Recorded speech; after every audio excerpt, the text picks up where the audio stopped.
The situation is, of course, very bad. It's been really tough. I'd love to say it's been easy, but it absolutely hasn't been. You see, the international travel more or less is not existing anymore. So the world came to a standing still on tourism. This really hurts, and if our winter seasons in the mountains will not happen, we will have a big problem here. I think the trends that we're seeing have just been accelerated by COVID. Hello everybody, a warm welcome to another edition of Across Retail Talks. My name is Reinhard Windiwater, I'm the publisher of Across magazine, and I'm very pleased that so many people across Europe are here again. Restaurant and gastronomy has a former rising star turned into a fallen angel, is our topic today. And I want to welcome a fantastic group of people who is discussing with us. And I'm very glad that we have a wide range of different locations, different views, different concepts with us. And I think it will be very vibrant, exciting, and hopefully helpful for you all, what we find out today. Yeah, it's been really tough. I'd love to say it's been easy, but it absolutely hasn't been. We have seen a downturn of the restaurant industry in Sweden since March 1st with 44%.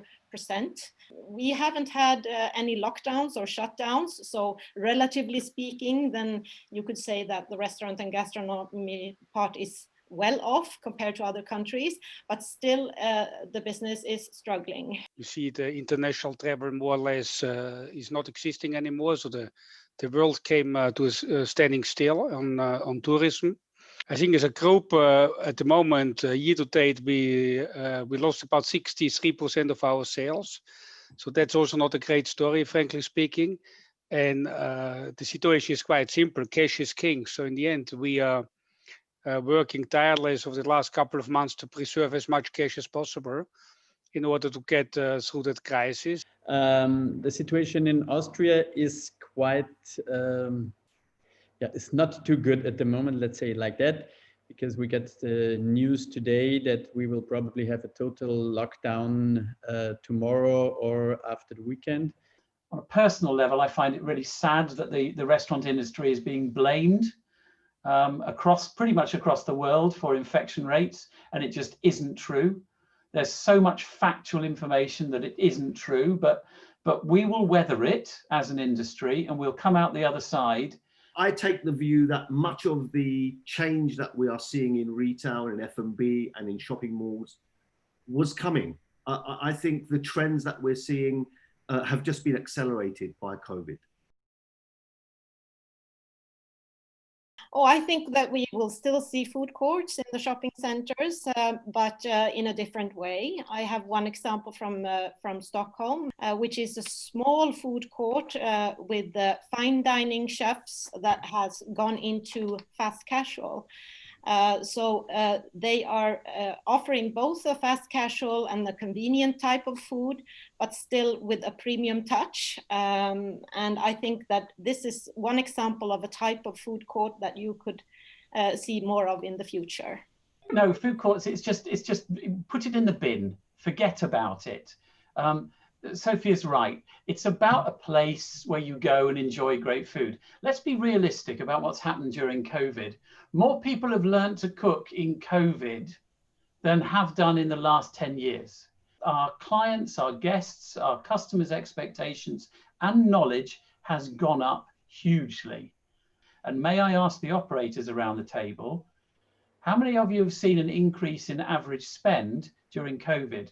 When the guests were allowed to go out, they spent more money per head. And that points to what the future is going to do for us.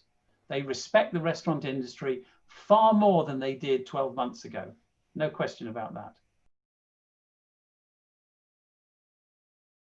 There were some landlords who were very, very, very cooperative. And then there were some who said, no, we have an agreement, we have a signed contract, and you have to pay. But these were just 2 of 20, so it's just 10%. So in the end, we are all in the same boat. Everybody has their commitments and their credit lines and their banks. And not only for food and beverage, it also counts for retail and entertainment and other services.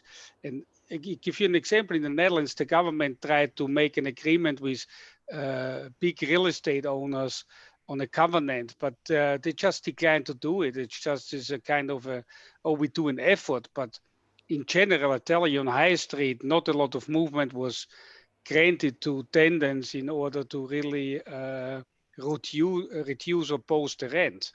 The rent is one, but also to make back your return on investment, you also need to have an prolongation of your rent as well, since you're losing 1 year or whatever in time to make back your investment as well.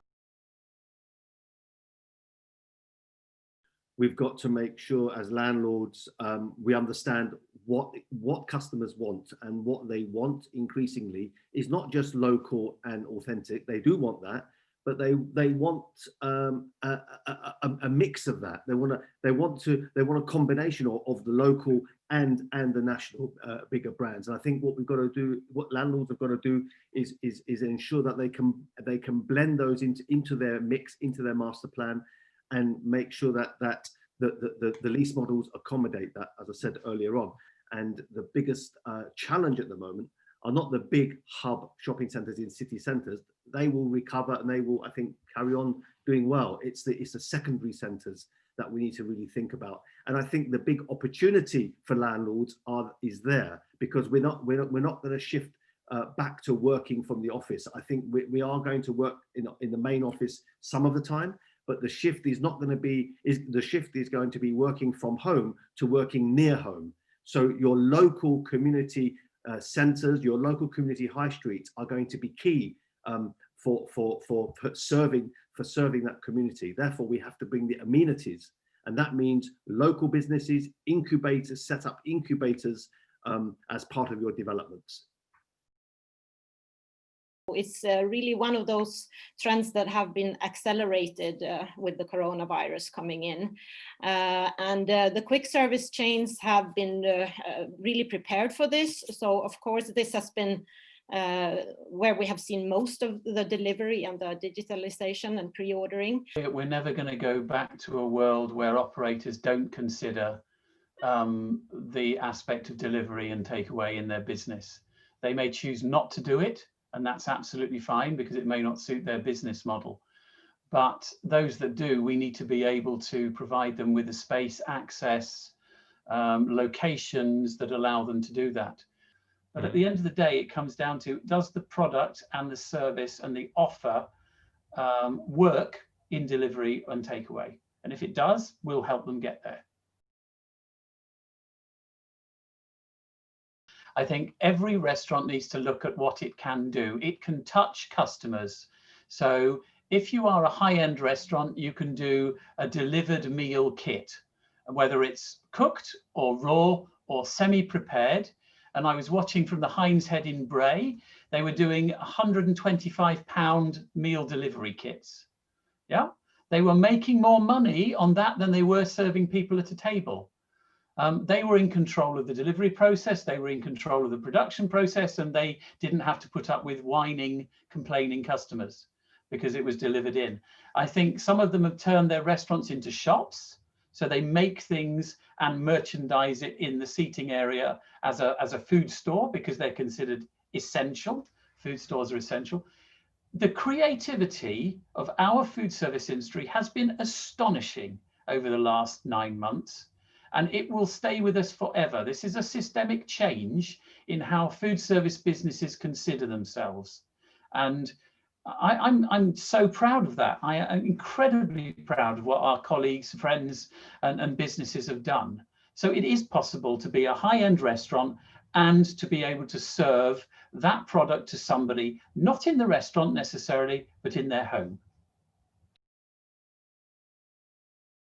What's going to happen? We're going to have a bonanza.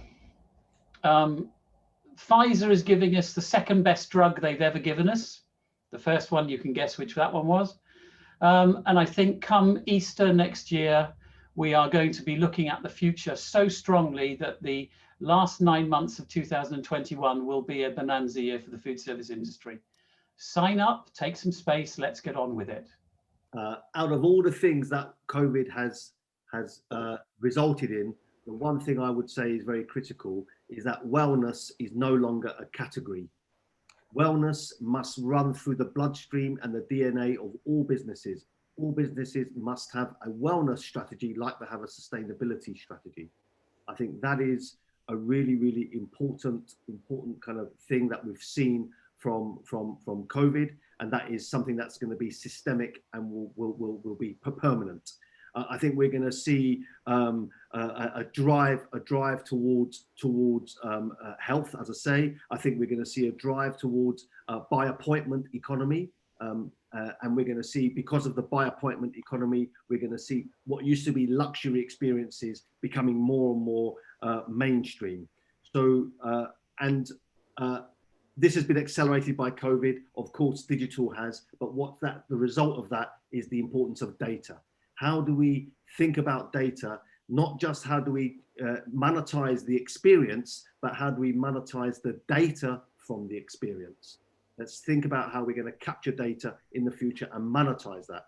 That's another key insight I've found. So we also see this date of the end of March. I think until the end of March, it will be really, really difficult. And there will be lockdowns and reopenings and lockdowns, but it will be very, very hard. Then I think we will have a very, very good 21. So for those who survived this period, like Jonathan said, the rest of the year, we see very optimistic. I think we should recognize that we lost some of our stomach share to the food retailers over the last period in COVID. And I think we need to do everything as food and beverage to regain some of that stomach share, as the food retailers are much bigger and they will fight to keep that. But I think the most positive I see is that I believe food and beverage is about experiences. It's about connecting people. And as I say always, the human being is not designed to be alone. And I think it's the social glue for our society. So that's the positive sign. I agree with Jonathan. I would like to give everyone in the food service industry a big round of applause. I think it's been fantastic to see all this fighting power and all this innovation. And unfortunately, some may not be making it during this winter. But for those who do, it's going to be a nice spring, I think, when we can start again. Even stronger. And I think also one important thing to remember is that consumer insights will be much more important in the future, to knowing your customer and knowing if you're in the location, who is around you, to know more about your consumers and your guests and make sure that you can adapt your concepts.